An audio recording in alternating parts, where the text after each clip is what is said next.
Ano ba totohanan? Dahil wala naman po kami lalaban sa usigati po. Yung pera-pera lang wala. Dahil kami nga po yung mga naghahanap buhay na hinahanap pa namin yung kinabubuhay namin. Dahil mangingisda alam po kami. Ito ang Wow Trending. Tsuhin ni Jimboy Baltasar na si Tatay Nicanor naglakad sa ibabaw ng tubig gamit ang styro para makalakad sa Burak dahil nung mga oras na iyon ay malakas ang current ng tubig dahil pababa pa lang, pa-low tide pa. At habang kausap ni Tatay Nicanor si Senador Bato de la Rosa, napaiyak ito dahil sa biglaang pagkawala ng kanyang pamangkin. Ayon pa kay Tatay Nicanor na Diyos na lang ang nakakaalam kung ano ang totoo. Pera-pera lang ang labanan ay wala kaming kalaban-laban dahil sa mahirap lang kami at mangingisda lang po kami. Habang tumutulo ang luha ni Tatay Nicanor, naging emosyonal din si Senador Bato de la Rosa dahil galing din daw siya sa mahirap at anak ng isang tricycle driver. Binunyag din ni Tatay Nicanor na 1 linggo na siyang hindi umuuwi sa kanilang bahay dahil meron daw pumunta sa bahay nila at hinahanap siya. Sakay ng isang motor at 2 nakasibilyan at nagpakilalang pulis.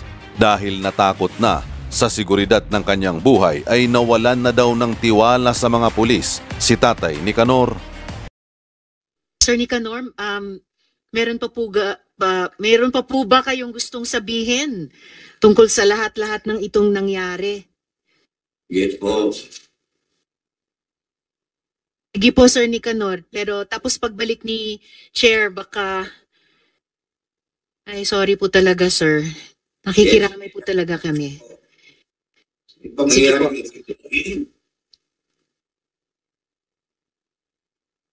Sobrang pagkakawal na ramdaman ko kay Jimboy. Yung araw na yun, yung oras na yun. Alam ko kagad may idea ako paano nangyari kay Jimboy yun. Alam ko may idea agad ako. Alam nyo, mga pulis, alam ko, biktima rin po kayo dito dahil ng maling impormasyon na tinanggap nyo, pero kailangan pag-isahan natin kung anong dapat natin pag-isahan dito. Dahil alam ng Diyos, higit po sa lahat buhay. Diyos lang po tanging nakakaalam. Sino ang dapat? Ako ang hangad ko lang po talaga dito. Hindi tayo magkakalaban. May labas lang namin yung ano ba totohanan. Dahil wala naman po kami lalaban sa usigati po. Yung pera-pera lang wala. Dahil kami nga po yung mga naghahanap buhay na hinahanap pa namin yung kinabubuhay namin. Dahil mangingisda alam po kami. Manong Nick, Yes po, Your Honor. Mali po yung sabihin mo na wala tayong panglaban. May gobyerno tayo na lalaban sa inyo. Yung piskalya natin na mag-prosecute ng kaso, hindi po yan babayaran. Hindi kayo kailangan maglabas ng pera. So, alam ko frustration mo. Mahirap din ako. Anak rin ako ng tricycle driver. Alam ko gaano kahirap ang buhay. Pero sa ngayon, wag baguhin natin yung ating paningin na porque mahirap tayo, wala na tayong pag-asa sa hustisya. May gobyerno po tayo na mag-alaga sa atin. Pabayaan natin sa piskalya yan. Sige lang, naintindihan kita. Sa committee nyo, laki po nagpapasalamat ko dahil kami binigyan niyo po kami ng pagkakataon para may suwalat namin kung anong tama, kung anong mali, kung anong totoo at kung ano po yung mga balaktot na pangangatiran. Yes, kami po sa inyo. Kami po ay nagpasalamat sa iyo na nagtiwala ka dito sa aming committee at ikaw ay dumulog sa aming imbitasyon. Nagpasalamat po kami sa iyo at nagtiwala ka. At least may tiwala ka pa rin sa gobyerno. Maraming salamat at nagtiwala ka. Thank you. Mr. Chair. Mr. Chair, Sir Nicanor, dagdagan ko lang yung sinabi, po. Actually, hindi sa inyo eh.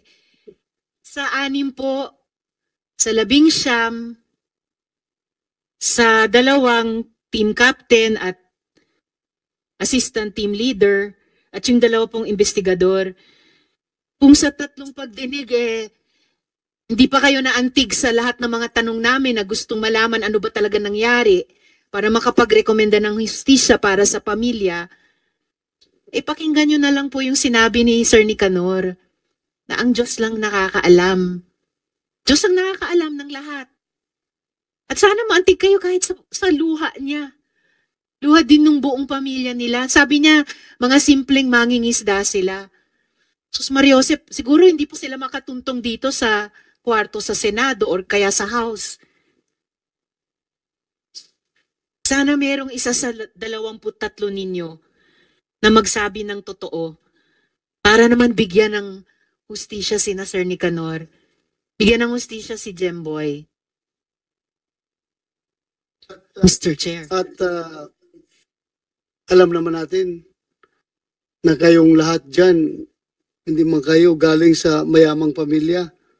Diba? Mahirap din kayo. Galing kayo sa mahirap na pamilya. At ngayon, alam ko na problema kayo ngayon kung anong kasasapitan sa inyong career after this investigation. Alam ko nangangamba kayo. Paano nyo buhayin ang pamilya ninyo kapag kayo'y matanggal sa serbisyo? So, hindi ito laban ng mayaman at mahirap. Laban ito ng hustisya at inhustisya. Justice versus injustice, itong labanan na ito. Kaya tayo, pareho tayo mahirap. Kita niyo, hindi ba mangyari yan sa tatay ninyo? Hindi ba yan pwede mangyari sa kapatid ninyo? Yung kinasapitan nila ngayon? Mahirap lang ng pamilya natin, di ba? Pwede rin tayo maging biktima ng injustice sa pang-aabuso. Kaya sana, itong pagdinig na ito, you open your hearts. You open your hearts. Ha? Hirap. Kita mo kung gaano kahirap. Maging mahirap. At alam kong tayo ay lahat mahirap. Hindi kayo anak na mayaman. Otherwise, kung mayaman kayo, hindi kayo nagpulis. So huwag niyong kalimutan porque meron na kayong tsapa. Dapat yung tsapa ninyo, gamitin ninyo yan para makatulong sa mahirap. Hindi para mag-api ng mahirap. Yan ang papel natin dito sa mundo. Mapulis ka man o anong papel mo dito sa mundo, sa pagiging tao natin, dapat tayo'y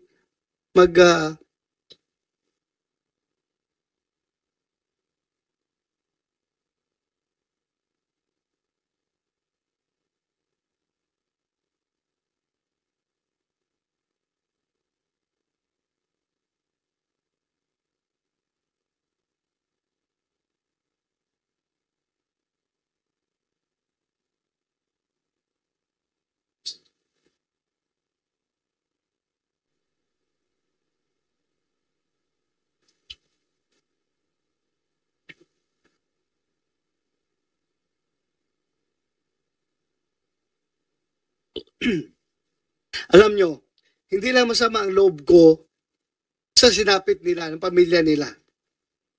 Masama rin ang loob ko para sa inyo. Para sa inyo. Alam ko man na hindi kayo lahat masamang tao.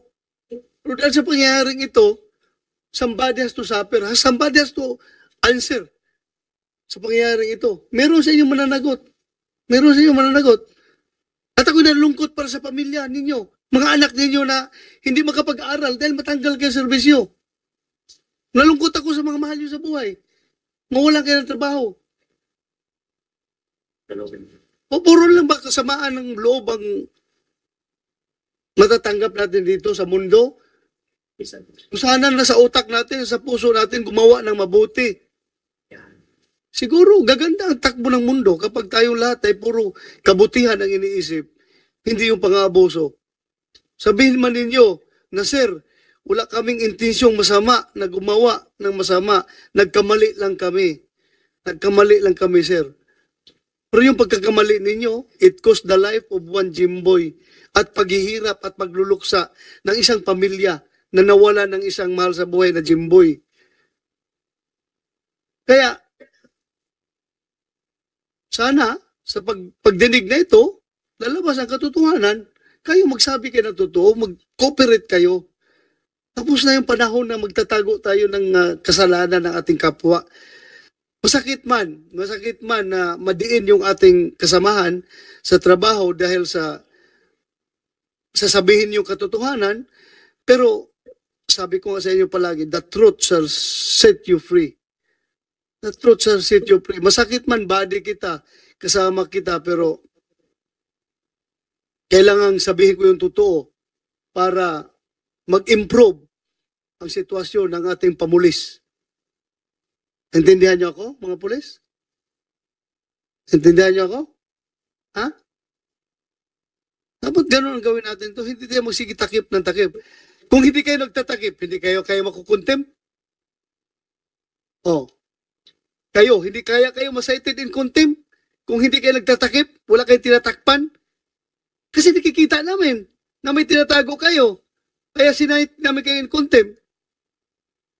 So kung wala kayong tinatakpan, ang ganda na takbo na investigasyon natin. Hindi na tayo dito magsisigawan, hindi na tayo dito magpapahiyaan. Ako, I really hate. Yung pulis ko, mga tauhan ko, patayuin ko, gawin kong police line. Hindi ko katanggap-tanggap sa akin yan. Kayo mismo, parang ginawa ko kayong police line kanina. But andito na tayo sa sitwasyon. Andito tayo, nag-imbestiga tayo. Kailangan makamit natin yung katotohanan at justisya. So we have to do that. Kahit nasakit sa kalooban ko. Mga tauhan ko kayo dati. Tapos, ginawa ko kayong police line. Hindi yan acceptable sa akin. Pero andito tayo. Kailangan makuha ang justisya at katotohanan. Kaya gawin natin ito. Kaya kayo, masakit man na madiin natin yung ating kasamahan. Masakit man sa kalooban nyo. Madiin yung ating kasamahan. Kayo, investigador, alam ko, yung simpatiya nyo nasa kasama nyo, ayaw nyo mataob yung kanilang kaldero. Kasi ganun din ang maramdaman ninyo. Pag kayo mawalan ng trabaho, masakit man. But isipin natin, lahat, na may Diyos na nanonood sa atin, ng lahat ng ginagawa natin dito sa mundo. Kung hindi mahuli, hindi madiscover yung kalukuhan na ginagawa natin dito sa mundo, pagdating sa langit, mananagot tayo kay Lord sa ating lahat ng ginagawa. Di ba? Intindihan niyo ako, mga pulis? Ha? Kung magtulungan tayo dito. Go ahead, Senator Risa. Thank you. Mr. Chair, Sir Nicanor, maraming salamat po sa inyo, kay Miss Jessa, sa buong pamilya ninyo sa... Madam, meron lang po sanang... Opo, Sir Nicanor. About po kay Sir Galvez po. Kasi po, nagpunta po siya sa bahay namin. Hindi ko po alam kung ano rason niya pa para magpunta po sa may bahay namin. Sino po pumunta sa bahay nyo? Si Sir Galvez po, mismong Si Mr. Galvez pumunta sa bahay po namin ang sabi na hinahanap po ako. Tama po ano ba rason para hanapin niya pa ako. Kasi alam ko, madam, hindi ba si Sir Galvez, floating ba yun o naka-relieve? Pumunta si Sir Galvez sa bahay nyo para hanapin kayo. Opo, hinahanap po ako. Sabi ng kapitbahay. Kasi kilala po siya kasi minsan po nga siya napunta sa bahay. Nung mabigay ko sa kanya yung hinahanap. Your Honor, yung sa statement niya po kasi. Kaya hinahanap ko po siya nun. Sir Nicanor, anong pakiramdam nyo sa pagbisita ni Sir Galvez sa bahay ninyo? Kaya bakit nyo ikinunento sa amin? Yung nga po, alam ko po, wala na po siya sa pag-imbestiga ng kaso. Wala na po siya sa ano. Hindi pa rin po ako. Kasi may statement na rin po ako eh. Kasi natatakot din po ako. Yung mga anak ko, okay lang po ako yung mga anak ko. Baka madamay ko yung mga anak ko. Saka yung tatay ko po, may stroke na po yung tatay ko. Nandoon sa may Kailan po pumunta si Sir Galvez sa bahay nyo? Pero mga nakanang linggo po, kasi umuwi po ako. Kaya po ako nauwi sa amin. Ang pinangahawakan ko po, yung mga sinasabi niya na kayo po ang bahala kung anong nang mangyari sa mga pamilya niya, kayo ang mananagot. Kaya yung po naging sandata ko, yung pinangahawakan ko yung mga sinabi nito. Kaya nakauwi ako sa amin pagkahapon. Pero pag salubong ko, nung pag-uwi ko, sinalubong ko ng kapitbahay ko, pinuwento niya agad na si Sir Galvez po, pumunta dito at hinahanap ako. So, At hindi lang po yung ma'am, meron din pong nakamotor na ang tanging pinag-aanan sa akin ng ang tanging na kausap, yung anak kong bunso, saka yung kapatid kong babae, na ang figura ng lalaki, mataba siya, medyo palbo siya, pero hindi niya, sabi nga ng kapatid ko, naka-jacket na kuya, hindi ko namin alam eh. Nakasibigla lang po sila pareho, pero isang motor lang gamit na, naka-backlight po isa. Then may nalaman nun, sa may bandang pinangyarihan ng krimen doon sa lugar na pinangyarihan ni Jimboy. Ganun din, nahanap din ako. Ang tanging naging ko sa sarili ko, baka mga sila yung pumalik kay Sir Garbes at mga nakaso. Pero nakasibilyan po eh, mami. Nakasibilyan po, yung dalawa.